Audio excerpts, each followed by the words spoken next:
Quante imprecazioni possono scappare mediamente dalla bocca di un veneziano nel corso di una giornata?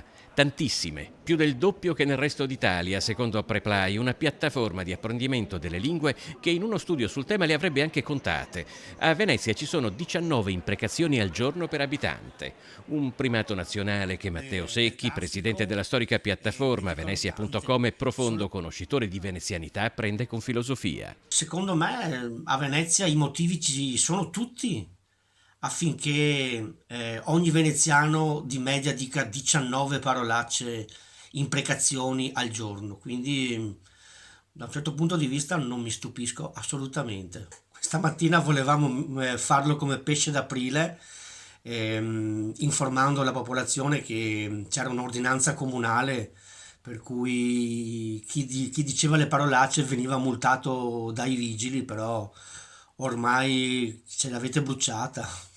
Tra le 20 città prese a campione nello studio, Padova si piazza al secondo posto dietro a Venezia, assieme a Brescia con 17 imprecazioni al giorno. Verona invece è penultima con 6, prima di Taranto e assieme a Napoli, Catania, Bologna, Bari e Parma.